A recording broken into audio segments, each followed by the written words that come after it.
Your brain is like a ski slope. And you're at the top of that ski slope and you can see this lovely clear path all the way down. But what I'm looking for is how do you remember to breathe? Everything I hated about a department store, I was like, well, I've got the opportunity to rewrite that for other people, which is kind of one of the things that led me into that role. I was under the impression that people would listen to you and respect you because you were in charge, and I very quickly learned that that's not the case at all. You seem quite young, so how come you become a general manager of quite a big store? You can't change another person's behaviour, but you can change your own. So you can't really affect them, but you can adapt what you do to get the best out of them and get the best out of you at the same time. So it's not your fault that you're crap.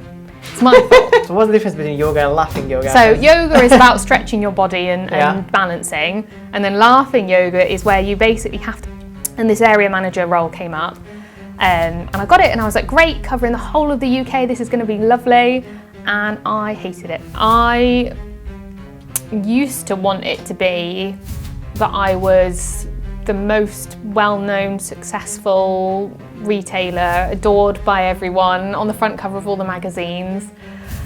And now I think it's that I want to be. So Jess, thank you for doing this. Nice to meet you. Nice to meet you. So we're gonna go and focus on three main things. We're gonna focus on the present, we're gonna focus on the past, and then we're gonna focus on the future. So you can just start by telling me who you are, that'd be great. Okay, so I'm Jess Merritt-Johns. I'm the General Manager of Jolly's department store on Milsom Street in Bath, and I'm also Chair of the Board of Directors at Bath Bid. Nice. And can I ask, what is it that you're actually doing now, apart from the things you've just mentioned? What is it I'm doing now? Yeah, so What you do you said mean? you're the General Manager of Jolly's. Yes, yeah. So what does that actually mean? Well, so normally that would mean that I am the general overseer of the department store, but at the moment it's closed for restoration and renovation. So I've worked for them for about the past 3 years. So previous to where we are now, the store was managed by Fraser's Group. So Fraser's Group ran a House of Fraser within Jolly's store, which I was the manager of. And then we closed down in February of this year. And Morley's Group have now taken over. They've employed me, which is lovely. So I've been very lucky to be able to transition over into the new ownership. And the landlord is currently repairing the store. So we have a new roof, new plumbing, new wiring, the lot. So we've got a whole year of closure for restoration and renovation. So at the moment, my job is very mix mash of different things, and I'm trying to support the builders, what they're doing in store, support the development of the store, help with the planning, help my guys understand which brands were successful, which brands we definitely want to have in, and understanding what the people of Bath want and feeding that back to them to make sure that when we bring the store back, we're presenting it in the best possible way. And that's going to be a year from now? Yeah. So partial open next spring, fully open, all being well, before Christmas next year. Nice, that's exciting actually. So one of the things I wanted to ask you on this is, no disrespect, and I actually want to say congratulations. I guess I'm interested in knowing, you seem quite young, so how come you've become a general manager of quite a big store? Yeah, so I am baby-faced as well. I'm very lucky, great genes, but I am young looking, and well, I am young, so I'm 31, so I am quite young to be a general manager, but I have had 12 years of management experience behind me. So I started off, my first management role was working, in fact, in a music shop, running the music school that was there, and then I transitioned to have a store manager role from that, so I kind of worked my way up in that business, and then went into a store manager role of a small store, moved over to another store where I became a cluster manager, so I was managing multiple stores. Then I went into an area manager role, which was the whole of the UK, so it was a really big patch, and then I came back in to Bath to land into this role. Wow, okay, that's great. That's actually really interesting. So you've told me where you are now and the things you're doing. So let's focus on the past for a second. Okay. So could you tell me how the path you've taken to where you are now? And you can start wherever you want. You might want to start, I don't know, when you were in school. If you went to university, you might want to start there. So wherever you feel comfortable starting, that would be great. Okay, so I am one of those people that is a bit stubborn and a bit bossy, and that's maybe how I was as a child. You know, I was always very determined, which is a good thing and a bad thing depending on who you're talking to. But my character is that if I want something, I will go and get it, and that's always kind of pushed me. I don't know that my parents ever taught me that there was like a a limit to what I could do, which is a really nice thing. So for me, it was like, well, obviously I can do this thing. Obviously I can be the manager. Obviously it doesn't matter that I'm 19 or whatever. Of course I can do it. And that's the attitude that I've always had. And it's maybe a little bit overinflated self-belief, but it's worked out really well for me because it's meant that I have pushed myself into roles where maybe other people wouldn't have done as much. They might have held back a little bit.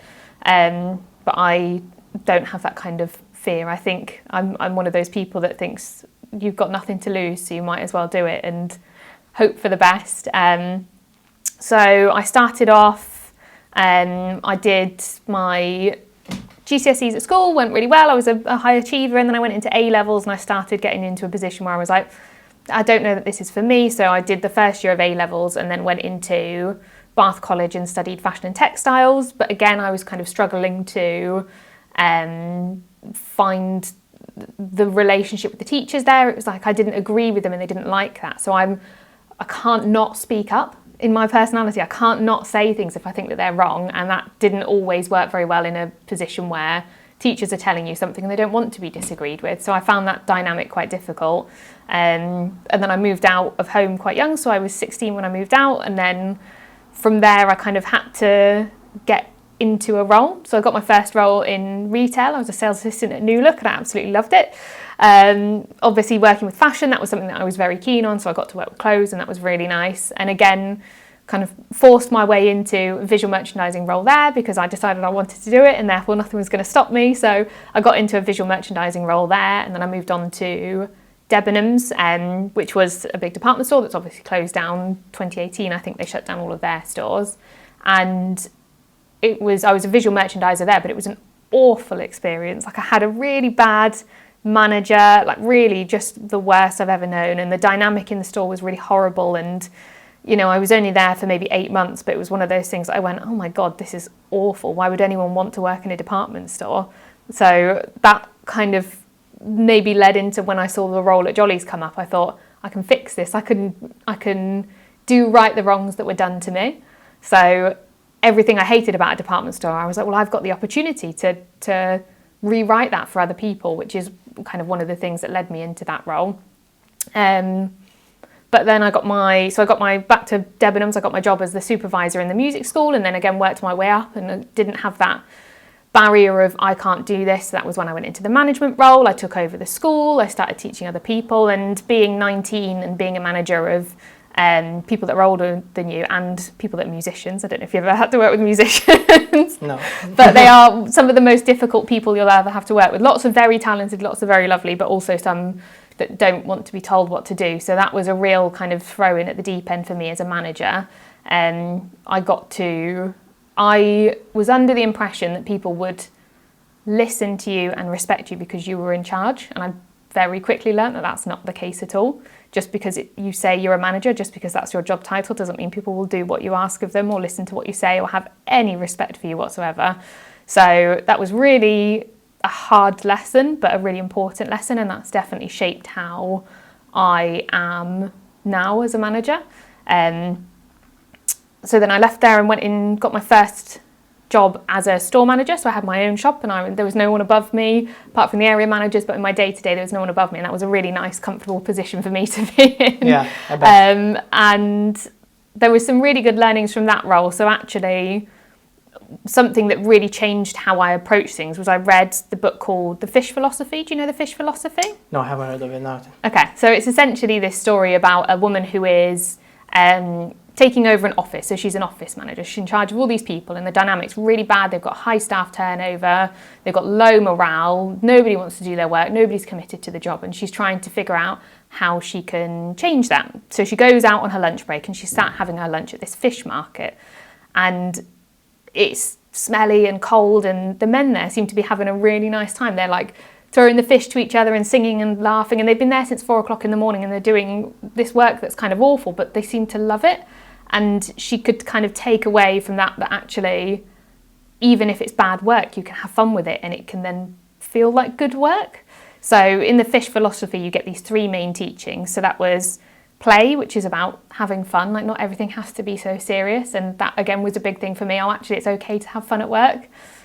Make their day was a really nice one. So find ways to compliment people and build people up and recognise good things both in your staff and in your customers as well, and then choose your attitude, which was like mind-blowing for me because I didn't realise you could choose your attitude. I thought like you just have to, the way you respond is just the way you respond. It was such an epiphany, like I never realised you could actually decide how you were going to respond to a situation, so you don't have to be annoyed. Like you can choose to not be annoyed, and that was completely eye-opening for me, that there was ever an option to choose how you felt about a situation. And again, that completely changed me as a manager, because then I suddenly realised people would do things to try and annoy me, and I could just not be annoyed about it, which really gives you a lot of power then. When you realise you can choose how you're going to react to a situation, suddenly you have this next level of control and ability, because you're not going to react in the way that people want you to, and then they'll realise that that behaviour isn't going to get the reaction they want, the result they want, so then they change it, and that was a really good lesson for me. And then I stepped into my next role as a cluster manager, which was one of my favourite jobs. I really enjoyed working there. So that was a company called Orvis. They're like outdoor clothing, fly fishing, dogs, that sort of thing. And again, I built on those learnings. Like we had a lot of fun at work. We built a really good personal team. We gave really good customer service. And that was where I was really like thriving as a manager, because I felt like anything I touched, I could just turn to gold. And it was such a nice time for me. Like it was only over a couple of years, but we had stores that were failing, and they would send me into a store that was failing, and the store manager had left and they weren't hitting the targets and the staff morale was low. And I would take everything I'd learnt before and I could just fix it, and I could just teach them how to be nice to each other and make the sales turnover high, and then suddenly we were exceeding the targets, and every single store I went to, we did that. We pulled it back up and then we exceeded it, and then the staff were happy, and then it changes everything. A happy team means happy customers spend money. So all of those things I'd learned, I could apply in each store, and like you just feel like such a winner, it was a really nice feeling. And again, I had a couple of like epiphanies in that role. So we did, part of our training and development, we did something called DISC. Have you heard of DISC? No. What's this? So DISC is a bit like a Myers-Briggs personality test. So it stands for DISC, which is driver, influencer, supporter and calculator. And everybody falls somewhere on this spectrum of these different personality types. Some people might be both sides of the opposite. Some people are only one. Everybody is something on this circle of personality. You have to do this online test, and it takes ages, and you get back this 42-page document all about who you are, and it was unbelievably accurate, and it was a bit scary because you're reading it going, oh my god, I'm really like this. It was, again, really eye-opening. So it gives you your natural personality and your adaptive personality. It tells you how people might perceive you in good ways and bad ways. It tells you the type of people that annoy you and things about them that annoy you, and then you're going, oh yeah, that is actually true. But because you can recognise those, you can do something about it. So again, it's this choosing your attitude is applied in the same dynamic of, you can identify, okay, well, I know that's the type of person that annoys me, and I can see this person fits into that category, so I'm annoyed at them because they're behaving in that way, but I don't have to be. It also talks about how you like to be communicated with and how you don't like to be communicated with, and how you can better communicate with other personality types. So for me, I was a really high driver and a high influencer. So it meant I like change, I like to move quickly, I take high risks, I like to be around people. And then I would work with people that were the opposite end of the spectrum, so supporter and calculator. So they're very low risk, they like all the information, they like all the data, they like time to make decisions, they like to think on their own, and I would have to figure out how I can communicate with them to get the best out of them, and recognise that they're sending me a 20-page email that I'm not going to read because I'm this person that's a high risk taker, so I don't care about all the data. So I'd have to force myself to recognise that within myself. And again, all of these little things made me become a better manager, because I could understand people in a better way and build myself to fit them in a better way. So it would really kind of change the dynamic, and then I would teach other managers how to do this as well. So one of my favourite moments was we would do these annual award ceremonies, and I loved them. I love a conference. Again, I'm a bit of a teacher's pet, so I love being around all the managers and having a nice time. And in the award ceremonies, there was an award for greatest contribution for that year. So it was like the person that had contributed the most and grown the most and had like made a real impact to the business. And that award was for my assistant manager in the Bath store. And I was so proud of him, and I felt more proud of him receiving that award than I did when I received my Manager of the Year award, because that's what we'd created together. And you know, what I do is what I do, and I'm still very proud of my own work, but what he's done and how I've built him up, because he came into that role with no management experience.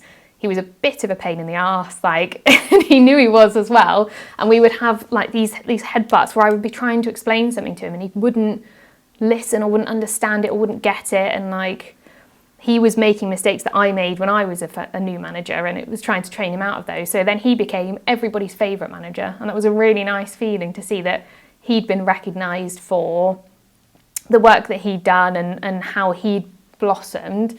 And that was one of the proudest moments, I think, of my whole career. I was so proud of him. And he knows that as well.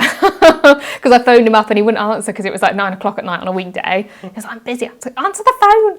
So I phoned him, oh, I'm so proud of you. Like this, you know, getting all emotional for him. So loved working for Orvis. Sadly, they closed down all of their stores. So in 2022, they made a decision to become an online-only business, bar one store in Stockbridge. So all the rest of the stores across the UK closed down, which was really sad because I think everybody loved working there, and we had staff that had worked there for 15 years and really didn't want to go.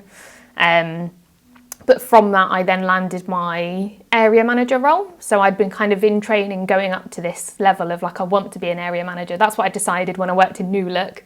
When I was 19, 18, I was like, right, I'm going to be an area manager. That's what I'm going to do. So I'd kind of worked up, and I'd done all these jobs to build the experience to get me into this area manager role. During lockdown, I studied a undergraduate HR management degree, so that again, I would have another level just to make sure I definitely get into that job.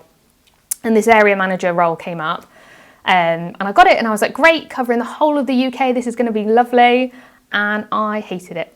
Okay. I hated it. It was awful. I spent weeks and weeks out on the road. I was in hotels all the time. I lost everything about my lifestyle, my home life. You know, I got married in 2022, and for the first 5 weeks of my marriage, I didn't see my husband. And I think that was one of those moments where you go, is this really worth it? Is this what I want? You know, I've worked so hard to get there, and I had to really challenge my thinking, because that was the goal, and I'd got to the goal, and now I'm going, I don't think I want it actually. Wow. So that was a really hard realization, and it was a difficult company. You know, again, I butted heads with some of the other people because I would feel frustrated that they wouldn't listen, and part of my DISC profile, my DISC personality, I learned that anything that I believe is unjust is a trigger for me. So this is what would trigger me, and this was what would make me frustrated or angry or annoyed or upset, is that if I think something is unjust and unfair and untrue, and I don't get heard, and that's what I was finding. They were doing things, and I was going, no, this is not right, this is not fair, you can't be behaving that way and treating the store managers or the staff in that way, it's not acceptable. And they refused to listen to me, and I found that really hard as well. But I think the lifestyle of being on the road all the time and not being able to see my husband, not being able to do the things I enjoy. I couldn't go to the gym. I couldn't even eat particularly well because you're eating in a hotel room at night, working till 9 o'clock. And suddenly it's like, actually, is this worth it? You know? And then luckily the role at Jolly's came up, and I literally quit on the spot. I gave them like 24 hours notice. I was like, I can't do this. This is not right. So I left, and luckily, the area manager that interviewed me for Jolly's absolutely loved me, offered me a job the same day, which was really exciting. And yeah, I've been there ever since. So again, it was a different dynamic, and we were a team of 100 people, so it's a big store. So what was nice was that I got the variety of being a cluster manager, area manager, because I could go and work in a different department every day, because it's this large store and there's lots of interesting things going on. I could work with different people. You know, I could take the time to work directly with the little ladies that work in homeware, or the people that work in game, or we're looking at, you know, how are we developing our visual merchandising strategy, and there's all these different things that I could do. and still go home at the end of the night. And that was like, tick, tick, tick. Like, you know, it hit all the boxes for me. So I've got this job where I have variety, I have high turnover. You know, my whole portfolio as an area manager was worth half of what my portfolio is worth just as one store manager, if you like, the general manager there. And I had more staff and I had more fun and I had more lifestyle and I could still eat healthy and see my family and friends and go to the gym and all those things that kind of made me a better version of me. So if I didn't have those, then I couldn't be a good manager because I wasn't managing the things that are important in my life as well, and looking after my health and my well-being to make me better in the stores. And we had lots of ups and downs over the years. So working with Fraser's Group, anyone that's ever worked with Fraser's Group will know they work their staff harder than anywhere else does, and they are big on processes and efficiency, and that's their thing, you know, is that they'll sweat the assets to as far as they physically possibly can. So that was character building for me and interesting to see how it affected the different people and how I could manage their expectations without all of the fluffy stuff that I'm used to, the time where we would spend with customers and people development, and all of that was kind of stripped away. And the building itself falling apart, so I had to manage large-scale restorations and renovations, which I had not been trained for at all, but, you know, all good for the CV. And the roof falling in is always a bit of an issue, so we had to try to adapt around that and how could we restructure the store to make sure we could still sell things, but we've got half of it closed off because it's not safe and we need scaffolding and all of this, that and the other. And then Fraser's Group chose to pull out. We found out at the start of December last year. So I think it was the 6th of December they announced it, and it was really hard because you've got people that worked in that store for 40 years and having to tell them that it was all been taken away from them is tough, really tough. And I think those first couple of days, you're just on autopilot. And for me, it was all about look after the team, make sure the team are okay. Like, these are the people that make it worthwhile. Like, the group is going, you know, the owners are going regardless. So it's all about these people, and they're the people that matter to me. So we did lots of things, like I rewrote loads of CVs. I helped them redesign their CVs to make them eye-catching. I held a reverse recruitment day, which was where basically I laid out all their CVs on the table. So I had like management, full-time, part-time, weekenders, and I invited all the businesses in Bath that were hiring to come in and I would matchmake them. So rather than them going out and applying to all these different businesses, we brought the businesses to us. And I think that added a bit of value to the staff as well as making new connections with other businesses, and it was really successful. We had quite a few people land jobs off the back of that, which was really nice. So they'd come in, I would talk to them, what kind of role are you hiring for? This is the person I'd recommend, these are their skills, this is why you like them. If they were in store, we'd introduce them, and actually that was really good. So I helped a lot of people land their jobs, which was good for my morals. Do you know what I mean? I felt like I needed to do that for them. And then we kind of heard rumours of Morley's coming in to take over. So they're the new owner company, and I was like adding them all on LinkedIn, sending them emails, trying to get connections, finding out like who knows who so I can get a way in.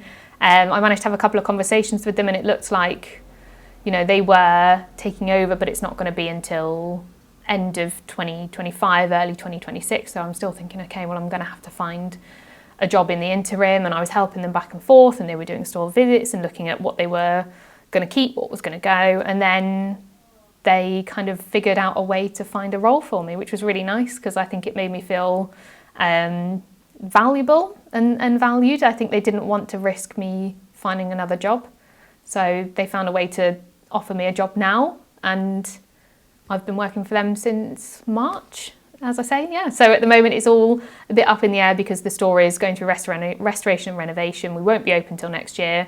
I don't have any staff at the moment, so it's very quiet compared to what I'm used to.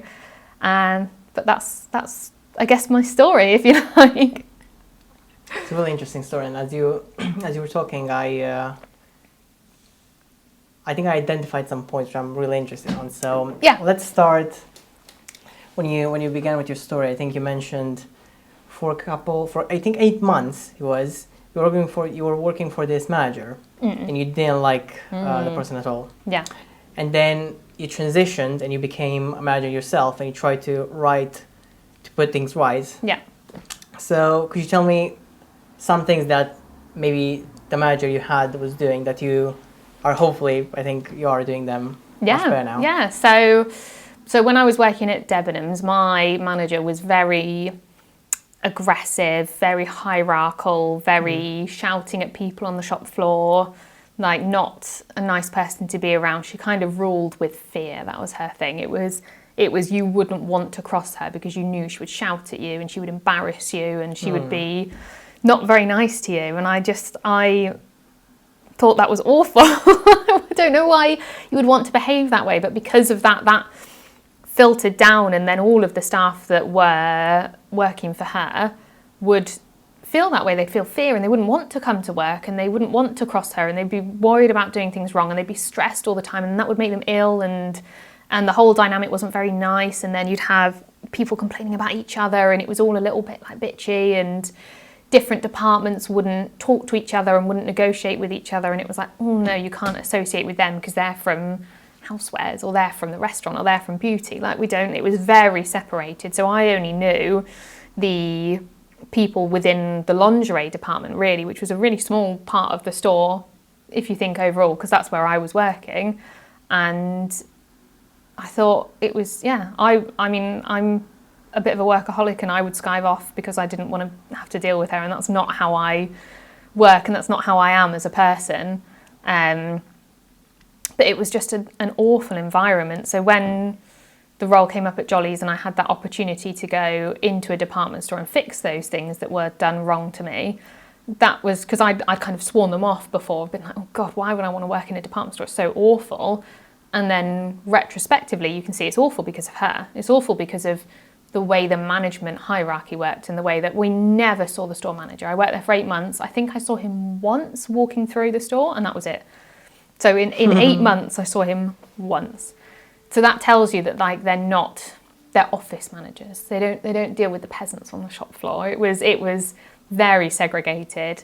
Whereas my team in Jolly's will tell you, I forced them to have fun with me. I forced them to spend time with me, whether or not they wanted to. I would make a point of speaking to everybody in store, and that was really important for me, not only to make them feel heard and seen, but to understand them, because their perspectives were really important to me, because they're the ones talking to the customers all day, every day. That's what they do. They're on the floor, they're with the people. So what they see, I won't see. So I need them to talk to me so that I know if there's something that's good or bad, we can build on it together. But if I don't have that communication, then I'm never going to know. So talking to the people every day. The other thing I do is I've forced them all to hang out with each other. So we introduce the team briefs every morning. So every morning, if you're working in the store at opening time, everybody comes together from every department. I don't care which department you work in. If you work in Jolly's, you're part of Jolly's. And that was really important for me, that people got to see each other and got to know each other. And it was only 5 minutes a day, every day. But that made a difference because they would see the dynamics, and people would speak up and have conversations and talk to each other. And maybe they wouldn't do that all day because they're on opposite sides of the store. But when they came together in the morning, it just built that kind of that concept of being a team and working together. And then there was a couple of other like simple things that I did. Like I put together a Star of the Week board. So every week you get a Star of the Week, and it can be anyone that works in the store. I didn't include the managers in it because it wasn't about them. So for us, it was the team, but it could be any department. So it doesn't matter if you work in beauty or homewares or menswear, you could be Star of the Week. And it was just a little thing. They get a little star badge that they put on their lanyard, but people responded really well to it. And it was, again, an opportunity to recognise, because I put your name up, I put a whole description about why you were Star of the Week, and people would read that. It was between the locker room and the shop floor, so people would see it every day, every time they come in, and every week you'd look for the new name. And again, it integrated people in understanding, oh, I know who you are because you're the Star of the Week, and you might work in Mac, but I know that because I've seen that on the whiteboard, so then I've picked up this other part of your identity. And then we had lots of fun. We did stupid store events. So one of my favourite ones, I think all the staff hated but secretly loved was Health Week. So we did a Health Week where I put a ban on sweets and chocolate and crisps and donuts and everything for a whole week. Nah, I know, it's cruel. No, it's cruel. But so we were eating healthy, and then every morning in the team brief, we would do something to do with Health Week. So one day we did a yoga day. So we did practicing different stretches. Another one we did a fruit and veg quiz, and you could win a piece of fruit or veg. So you would have to answer questions about those kinds of things. We did laughing yoga, which was my favourite because it's so funny. I don't know if you've ever done laughing yoga before. No, so what's the difference between yoga and laughing yoga? So yoga is about stretching your body and balancing, and then laughing yoga is where you basically have to force yourself to laugh, which sounds stupid, and you feel stupid, but then your natural reaction is to laugh at that. So it builds up this laughter and these endorphins get released, and there was a few people in store that had a really funny laugh, and when you hear them laughing, you can't help but laugh with them. So it just started the energy right, and we did a few different exercises and got them woken up and made sure they were drinking all their water, and we did a couple of prizes. We did a healthy buffet on the Saturday and all these different things, but the point was to help them feel better, help them learn something. But again, it was engaging the team in something that they could do together, and there was challenges for who did the most steps. And one person went out and walked from 8 a.m. to midnight just to make sure he got the most steps. He just walked and walked. I think he did something stupid 55,000 steps in a day, an insane amount. And because he wanted to be the winner of the most steps. Okay. So all of those things, creating a little bit of healthy competition between them, all led to that really nice dynamic and made people feel part of something, which I don't think I felt in the other department stores. That's really cool and interesting. I think what stuck with me of everything you've just said is the laughing yoga. Yeah. I'll tell you why. At the beginning of the year, I saw an advert on Instagram from this guy, Tony Robbins. Have you heard of Tony Robbins? I don't know if I have. So this guy, Tony Robbins, he is, I think he's almost 60. Mm-hmm. And basically he's this life guru. Okay. And his whole thing, he started when he was 18, 19, something really crazy like that. Just like you, he left home when he was really young, and he had to figure it out from there. And his whole thing is that he's a life coach, and he's a performance coach. And so I attended one of his events. It was a free event, so I was like, you know what, why not? Yeah. It was a 3-day event from, I think it was from 7 till 10 o'clock for 3 days. And the one thing that stuck with me was the same concept you described in laughing yoga.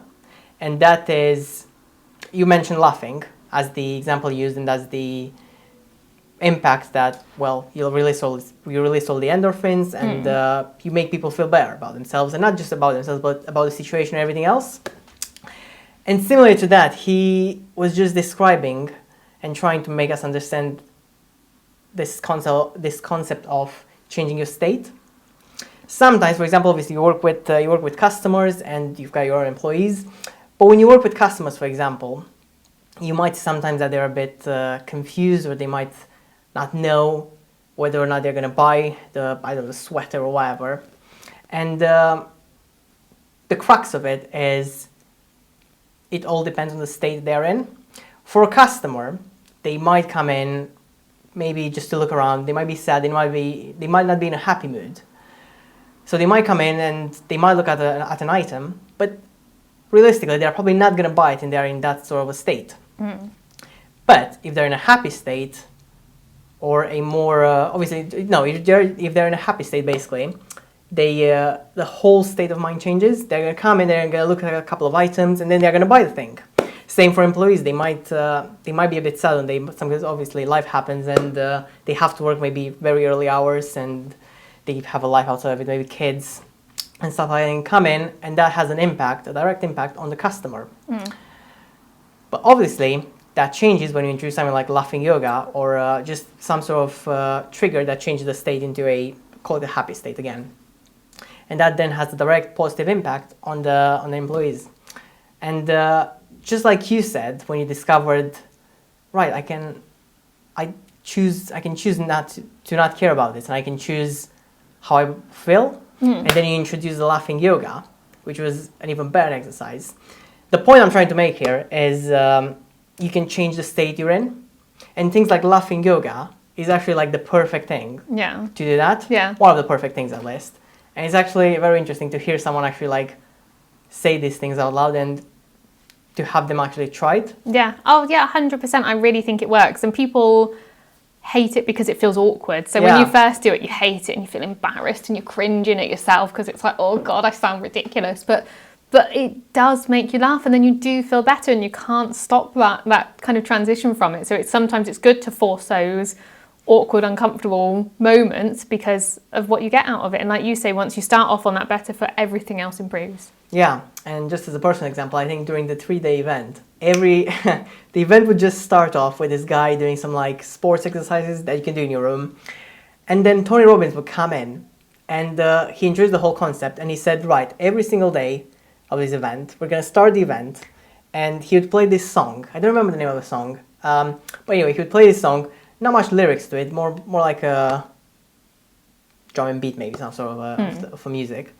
And he would say, right, just go crazy, dance. And as you would like literally dance, I was literally dancing in my room. I was like, blast the music up. I was like, let me just give it my all and like immerse myself in the whole event. And I could see how that changed my state. It was absolutely incredible. I was like, wow, okay. So now I'm in a better state to listen to this, especially for 3 hours, because it was a 3-hour event, no break, no nothing.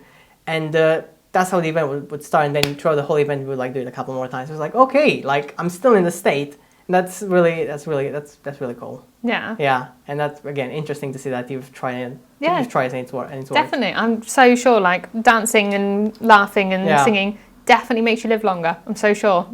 Yeah, and you seem like a person who's laughing a lot and I try to. Life. Yeah. One other interesting thing you've mentioned is I don't remember the name of the test. I'm sorry. It was something DISC. Yes. Yeah. Right. Driver, influencer, supporter, and calculator. That's really interesting because at work, so I'm doing programming, and at work they have this very similar thing to yours. It's called a C-Me test, C-Me. Okay. And kind of like this, it divides you into four categories. There's a natural behavior and there's an adapted behavior. So I'm kind of like I know a bit about that. Yeah. And just like you, I am in those two categories of I think you've mentioned influencer and driver. And I'm curious because I'm one of those persons who likes to move fast, likes to get something done and get it done quickly. Yeah. As an example as well, I was in a meeting the other day and I wanted to get something done. And kind of at the end of it, someone told me, maybe like a day later, I think it was a day later, when they told me, Luca, I just want to let you know, someone told me, because the person was in the meeting as well, someone told me that maybe you want to move a bit too fast. And that's fine, but not everyone wants to move as fast as you, and that's also fair. So I guess the question I want to ask you is, how do you deal, because like I'm yet to maybe learn how to deal with those types of people, because if it's, because the way I say it is, well, you're a bit slow, we need to move faster, we need to get up to speed. We're not going to do it with your approach, so we need to step things up. Yeah. How do you do it? So I have often used DISC profile in my plans for hiring. So when I was hiring for an assistant manager, I wanted someone that was on the opposite end of the DISC profile to me. So I knew that they would be slower, I knew they would be calculated, I knew that they would want all the information and all the opposite things of what I want. But because of that, we would make better decisions together. We would make more well-rounded decisions. So I am, like you, a fast mover, and that makes me a high risk taker. So if you want to contact me, the best thing to do is write what you want in the header of an email, because if you put it somewhere that's 3 paragraphs down, and I'm not going to read it. And it's not me being rude, it's not me not doing my job, it's just the way I'm probably not going to read it. Like, it's too far into the information, I don't really care. Whereas if I want something from my colleague, I know that I could ask him and I would have to give him all the data and all the details. So he wants as much information as possible. So I would have to make a point of thinking how he thinks and using that to my advantage. So because he's a low risk taker and I'm a high risk taker, we would normally come somewhere in the middle, and that would be the ideal solution. So it's about recognising that other people's ways are not wrong. And that was something I had to consciously do because I thought, well, slow is wrong, slow is bad. But it's not. It's calculated and it's thought through and it's considered and it's a different perspective. So I have to respect that that is also a right way of doing it. And actually a combination of my way and their way is going to be the optimum way. So I think recognising that if somebody is on the opposite end of the spectrum, it doesn't mean it's wrong is a really important thing. And then trying to use that to your advantage to get the best solution or the best way to move forward. And making a point of thinking, okay, well, that's their personality type, so I'm not going to be able to change it because that's who they are. And I need to adapt what I do to get the best out of them. So if you only give them a tiny bit of information, you're not going to get the best out of them. Whereas if you give them everything and all the data and give them 2 days to think about it, that's going to be, you'll be surprised how well they'll do. And then at the end of the 2 days, you would probably try to make some sort of a decision or move forward. Yeah. Okay, so you're basically trying to take a step back and collaborate with them and then... Yes, yeah. I think collaboration is key and recognising how you are perceived by them. And because you can't change another person's behaviour, but you can change your own. Mm-hmm. So you can't really affect them, but you can adapt what you do to get the best out of them and get the best out of you at the same time. So you're moving slower just to move faster? Perhaps. I think it's more about understanding what they need to do their thing, and then I'll go off and do something else and then come back to it. Okay, I see. So rather than me trying to slow down and sat there twiddling my thumbs because I've got nothing to do because I'm waiting for them, I'll think about what they're doing. I'll know that I need their input on this thing, leave it with them, go off and do something else that might be beneficial or do some other research that might help with that information and then come back to it. That's cool. Maybe that's what I should do. Maybe I should take a step back and maybe look to do exactly what you've described. Yeah, that's really cool. That's really interesting because I'm literally one of those people who are like, well, fine. If you're not going to take the decision now, fine, I'll do it. And then in the end, sometimes it might not work out and sometimes it might. But yeah, that's a really interesting thing of, that's a really interesting way of doing it. Thank you. Another thing you mentioned at the beginning was you chose not to get upset. You chose how you react to things. And I get that. And I fully agree with that. And I think I'm trying to do that as well sometimes. Whenever I try to describe this to maybe some of my friends, for example, or even back when I was struggling with it, could you tell me how, it looks and feels very easy. Right, you're going to make the decision to not be upset because you're in charge of your emotions, you're in charge of the whole of your whole body. Yeah. How you react, how you don't react. Some would say it's easier said than done. So how did you start the process of, right, I'm going to choose not to do it. I'm just going to choose not to be upset. I'm going to choose to whatever that is. I think there's the classic approach of taking a deep breath, count to 5, pause before you say something. So if you want to say something, just take a second to pause and then go and say it, rather than having your initial reaction. Give yourself an opportunity to really think about what you're saying before you say it, or think about how you're feeling before those emotions come out and you maybe say something that you regret. So I think those traditional ones are helpful and they have a place. But I also think somebody described this to me in a really good way about neurological pathways. So you can recreate your neurological pathways. I didn't realise it was so hard to say. Neurological pathways. Basically, if you think about it as your brain is like a ski slope, and you're at the top of that ski slope and you can see this lovely clear path all the way down. Of course, that's the way you're going to go. You're not going to go and drive through the thick, heavy snow because it's like, well, why would you want to go down that way? Because that's going to be challenging. So you go down the easy path, and that's how your neurological pathways work. This is the way that's been set out, and it might be something that happened when you were 5 or 6, and it's just that's the way it's always been. And you keep going down this path, and every time you go down that path, it keeps that clear of snow.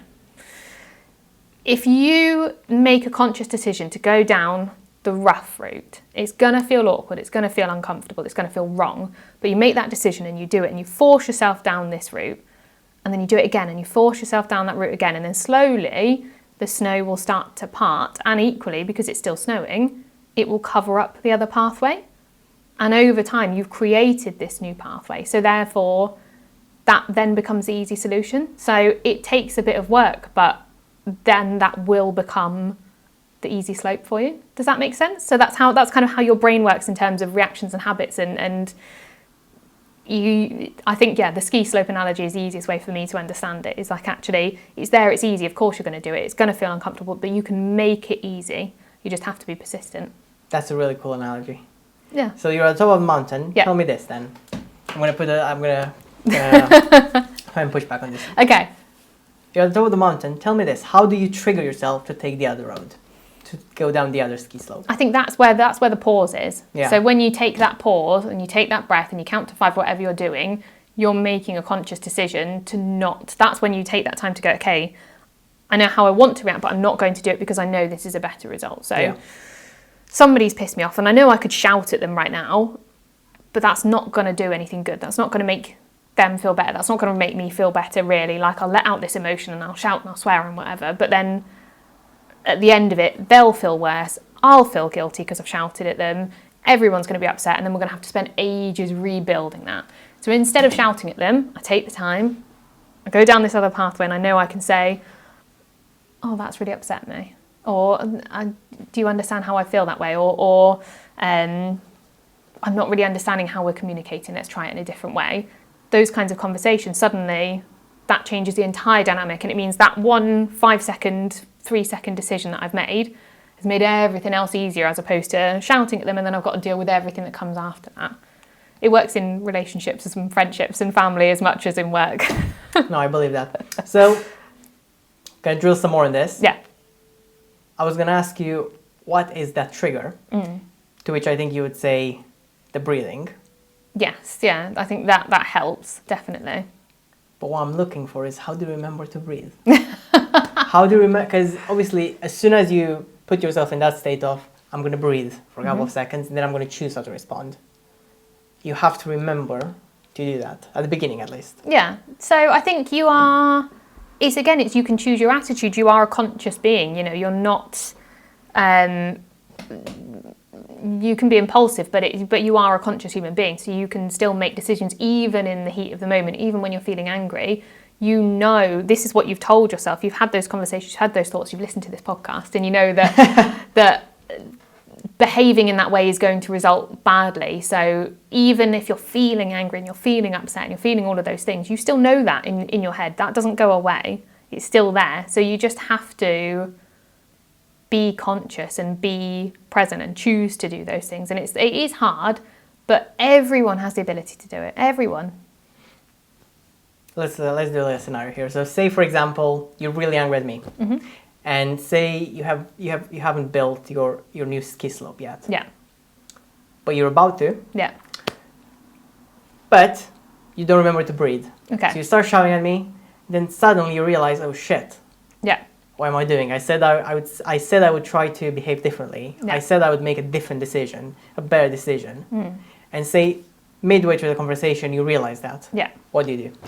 I think accountability is really important. I think a lot of people that think that taking accountability is a bad thing to do, and I fully believe the opposite, especially as a manager. If you're one of those managers that tries to palm off and be like, oh well, that was their fault, that was somebody else's decision, it's not my fault, it's not my bad, like that's an awful way to be a manager. The best thing you can do is say, actually, that's my fault, I should have dealt with that, I'm sorry, I should have, you might have done, say I've given you an instruction and I've asked you to go and tidy up something and you've done a really crap job of it. I mean, it looks awful, you've barely bothered. Awful, yeah.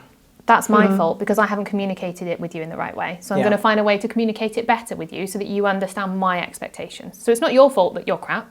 It's my fault, So I think it's that thing again. So if you're in the heat of the moment, you're shouting, and I'm going, oh my God, I'm really, and then I can say, actually, I shouldn't be shouting. That's my bad. This isn't an appropriate response. I'm just speaking to you like this because I'm upset and I know that I'm being irrational. This isn't right. So we're going to take a step back and I'm going to, maybe I'll say something like, I really recognise that this has triggered me and it makes me feel upset. So I'm going to go away for a minute and get a glass of water and then I'll come back to this conversation. And then you give yourself space, you give yourself time, you give yourself an opportunity to just recenter and become conscious and clear in what you're doing again. I think having some key phrases is really helpful as well. So something that a lot of people do that gets a bad response is they say, you've done this, you've done that. They point and they get angry and it's your fault I'm upset. Then No, it's not. It's my fault I'm upset. I'm upset. This is my reaction. I can control how I feel. I can't control anything you do. What you're doing might cause me to feel that way, but that's not your fault. So it's rewording those things. So rather than saying, you've annoyed me, I'm annoyed at the situation. Rather than saying, you've done something wrong, I haven't explained this in a way for you to understand it. So it's again, it's the accountability, it's rewording, it's having a bank of catchphrases that when you're feeling annoyed, you can say, I feel annoyed because of this, not you've annoyed me. And you'll find that the reaction you get is much better, and then it de-escalates the entire situation. That's really interesting. That's really cool. And again, I really agree with all of that. And it seems like you've got this mantra of it's your responsibility 100%, and you're in charge of how you react, what you say, how you feel. Yeah, definitely. I definitely agree with that, and that's really cool. And by no means am I perfect. Like, and I'm not saying that at all. And obviously, everybody has those moments where they do feel upset, and they do. And I try to take myself off when I do feel like that. And if something has really set me off, I will step away, and I might phone up my sister or my friend or whoever and have a rant about it and just get it out of my system. Then I can go and deal with it properly. But I think it's really important to take ownership of who you are and how you behave. And a lot of people will go much further in life if they do that. Do you have a coach or a mentor or someone who's told you about all of this? No, I don't. I think it's come from a variety of different places. So things like the fish philosophy, okay, choose your attitude. That's one thing that I've picked up. The DISC thing, understanding personality types. They like to be communicated with in a different way. Okay, right, I've picked that up. I understand how to communicate with them. I had a really good boss at Orvis, Aaron, and he was very human in his approach. And again, that for me was a big thing. It wasn't that you're an employee. It was like, oh no, you're a person. And I could talk to him like a person. And again, if I was feeling annoyed or frustrated or I needed to vent something, I could call him and talk to him, and he would rationalize everything so well. He was very calm, very mellow, very centered. Like, I don't think I ever saw him get angry or flustered or overwhelmed. He just was always like on the line, and that rationale really helped me to rethink how I was approaching a situation. So probably that was one of the bigger influences. But I think there's influences everywhere. You know, you see in how people communicate with each other. If you've had a good experience, if you've had a good manager or a good friend, or somebody's listened to you and you've heard things, or you've listened to a good podcast, and all of those different influences can kind of create that. And then personal research as well. You know, there's so much obviously on LinkedIn. You'll see articles every day about how to be better managers, how to communicate better, how to manipulate people, and all those kinds of things. And you can apply all of that to your way of living. Yeah, that's really cool. I think I have a similar approach. Again, I listen to a lot of podcasts. I do a lot of reading. I started reading a bunch of psychology books, a bunch of sales books and stuff like that, and they've been really helpful. The Tony Robbins event, again, was really cool. Learn about putting myself in a better state to deal with situations. So yeah, I think there's loads of ways to do it, and I think that's really great. So, at a high level, I'm going to ask you if you can just, obviously you've walked me through a path in life. What I want now is, if you were to describe each moment in time, say I was a janitor, then I was a school teacher, then I was a school director, and then I was that. If you can give me that timeline, that would be great. Just to have it like at a high level. Yeah, well, so I was a sales associate, a visual merchandiser, a supervisor, a manager, store manager, cluster manager, area manager, and now department store general manager. Nice. Thank you for that. And so what I'm interested in now is, of all the jobs you just listed, the names and headers,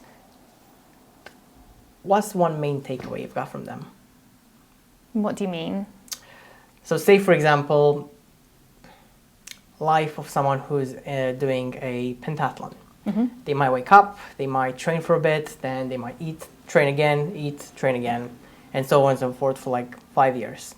Their main takeaway would probably be persistence, pushing through. What will yours be?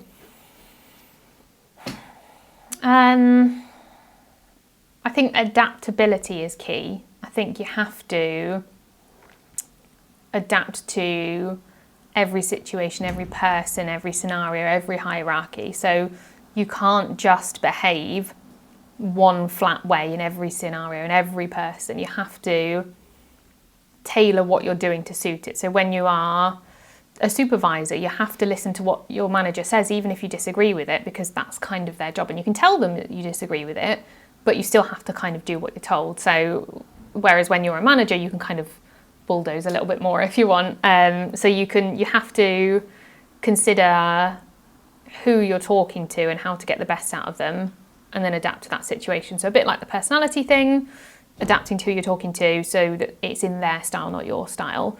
If you're talking to the CEO of the company, you have to be considerate in how you're approaching those conversations so that you get the best perspective. If you go in and you moan and you complain and everything's bad, they're going to think that you're awful. So you have to think about how you're approaching those scenarios. Just like if you're talking to a customer, what kind of customer have you got? Are they moving quickly? Are they stressed? Are they anxious? Or are they having a chill Sunday and taking their time and they'd love to talk about the weather? You have to think about what you're doing to get the best result out of any situation. And you've become so highly adaptable because you've learned how to control your emotions, you've learned how to put yourself in some sort of state and then choose how you react. Yeah, I think it's about controlling your emotions, controlling your reactions, understanding that you can choose your attitude, but also reading the other person or reading the situation and then combining those two things together. Great, thank you. Also, looking back at your whole life, not just your career, who do you think has given you the most support and how have they given you that support? Oh, wow. That's a hard question. Probably my husband. So I've been with my husband for 11 and a half years. So, a long time in terms of how I've developed as a human being in my career. We got together, I was 20 years old and I was living with a friend and it was a very different situation to where we are now. And I've changed and developed and adapted so much and he's kind of changed and developed with me. So everything we do is together and he is my biggest cheerleader. And I see other people's relationships, and this is not a slight on anybody that I know at the moment, but I see these other relationships where their partner is controlling or demeaning or doesn't support them or doesn't want them to succeed. And my husband is nothing like that. He's my biggest cheerleader. He thinks I'm the best thing since sliced bread, which is lovely. And I really think that of him as well. And we have this relationship where I know I can do whatever I want to do and he'll never try and hold me back. So it might be that I want to go out with my friend Sam for lunch and he's going to be fine with that. I know he's not going to have a problem with that. It might also be that I go to Pakistan for 3 weeks with my friend, which I did last year, which he was just yeah, off you go, completely supportive. And I know that when I get home, he's going to be there, he's going to have my tea on the table and we're going to have a chat about it and I'm going to tell him everything and he's just going to be so proud and so supportive. And whatever has happened to me through redundancies or getting jobs that I hate or having to deal with people that I don't like, he's always been the supporter and the person that says, we'll figure it out, don't worry. There's no stress, there's no drama, it's fine. And I think he's taught me a lot because, again, he is, on the personality scale, a very different type of person to me. So where I'm moving fast, high risk, he's maybe more considered. He likes all the information. We can't go out for dinner without him checking all the TripAdvisor reviews. I'll just go somewhere and walk in and hope for the best, but he likes to read all the information, make sure he's made a calculated decision, make sure we've got the best options. So together we make a really strong team. Well, I'm happy you have someone that's been supporting you for that long and who's there for you. Sounds like he's a great guy. Yeah, definitely. Another question I want to ask is, who's someone you're looking up to?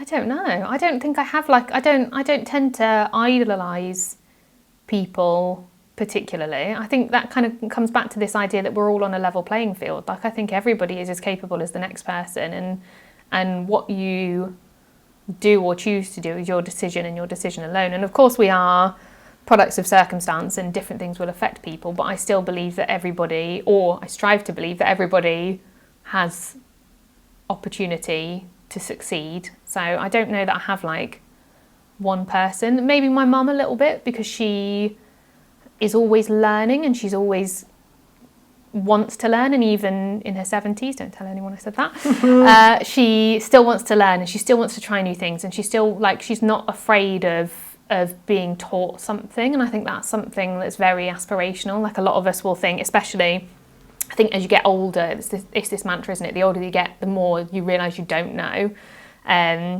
But I think it's very easy to go, well, I'm the best at what I do. I'm a great manager. I'm great at this. I have the most successful stores. I don't need to learn anything else. I'm already brilliant at what I'm doing. And actually, she is fantastic at what she does, but she will still try to learn new things and try to develop herself. I think that's very admirable.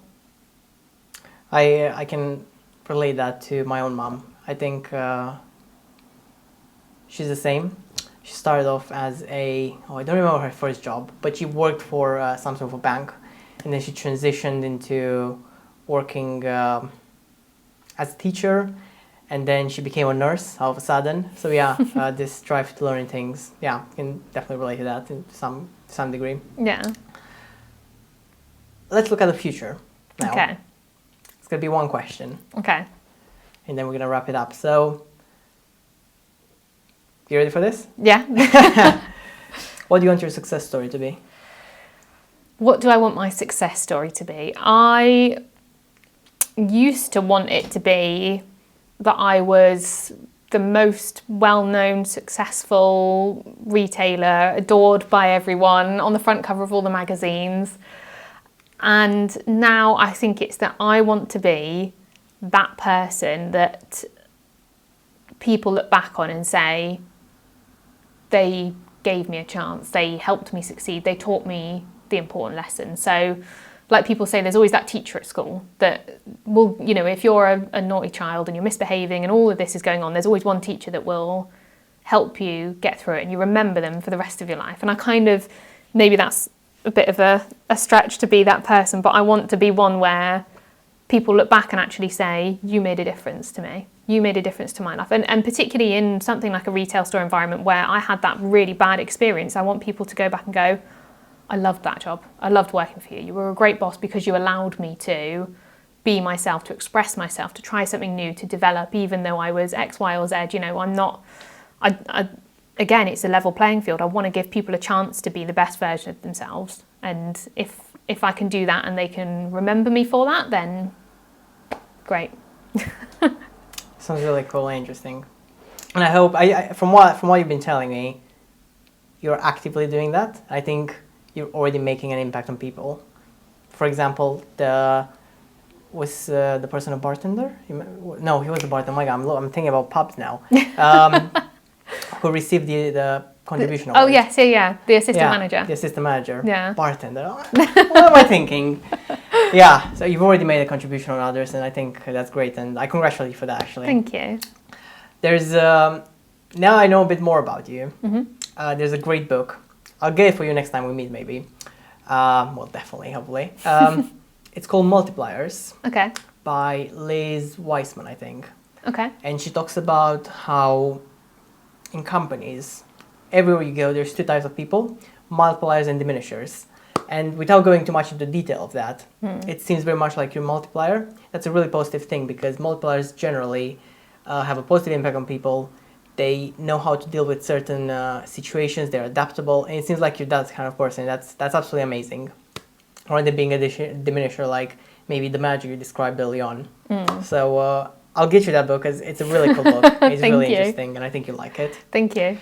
Before we wrap up, do you have any questions for me? I suppose having these conversations, what do you think is the most impactful thing you've taken away from any of the conversations that you've had?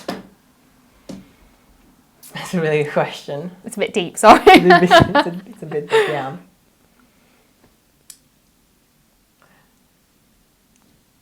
I think the common denominator has been that people want to be happy and people want to choose to be happy. And I think you started this whole conversation with saying that you're actively choosing how you want to react, how you want to behave. And I think out of all the interviews I've done, the the common denominator between all of them is the fact people want and seem to be able to choose how they react and do things. And I think if there's anything at the moment that for me the main takeaway is that I can do it as well. I'm trying to do it, and hopefully for people watching, this should be a reminder, if they don't know it already, that it is doable. You can choose to be happy. You can choose to react how you want to react. It might be just like the ski slope you mentioned. It might be difficult at first to go down the hard route, maybe the black ski slope, but it's not impossible. And I think that's the main takeaway for me. Yeah, and hopefully that will be the impact I want to see with this podcast at the moment. That's really nice. Thank you. Well, thank you for doing this, Jess. That was my pleasure. Really appreciate it. And so, I've got this thing. I asked you at the beginning of, before we started recording, if you're vegetarian or not. Okay. You kind of said your husband is vegetarian. Yeah. And you said you might be open to dairy products. So that's perfect because down here, so I'm going to give you an intro. Okay. So, you know when you were a kid, right? Yeah. And you had chocolate bars. Yeah. So this chocolate bar is called Dare. Before I give it to you, let me tell you about it. So you were a kid and you were eating a chocolate bar. Yeah. And you're like, right, first bite, fine. It's good, it's nice, sweet. Second bite, you start to realize, at least that was my case, it's missing chocolate. It's got chocolate, but I want more chocolate. It doesn't have the right amount of chocolate. So I was in high school, and one of my friends, I think, she gave this chocolate bar to me. It's a Romanian chocolate bar. Well, it's not Romanian. It's definitely Hungarian or something like that. It's definitely not done in Romania. By the way, that's where I'm from. Okay. And she gave it to me, and first bite, I was blown. It had the right amount of chocolate, and I was like, oh my god, this is the best chocolate bar I've ever had. And I was in high school, so I must have been, I think, 16 or 17 by then. Yeah. I was like, oh my god, I found the perfect thing. They don't have it in the United Kingdom. I looked everywhere. There's even a Romanian shop down the road of where I live. They don't have it. I kept asking them about it. I was like, do you think you'll bring something like this in? And they said no. And I think I walked in a month ago, and I saw the brand, but I didn't see this chocolate bar. I was like, oh really? You're bringing all these products, and you're not bringing like the one product that everyone wants. I mean, I want, I guess. Yeah. So yeah, this is the chocolate bar. Okay. Dark chocolate as well, so hopefully you like it. Okay, thank you. But it's absolutely amazing. You don't have to eat it now. You can eat it whenever. Okay. But I think this might just be the best chocolate bar. Okay, this is going to change my life. I hope so, yeah. Okay, cool. Thank you very much. No worries. And thank you again, Jess. And when we do this again, if we do this again, I hope to see how your success story continues to play out. Yeah, absolutely. And hopefully when Johnny's reopens in the spring, everyone will be down there. Make sure you'll come along and spend all your money and have a nice time. Thank you. Cheers.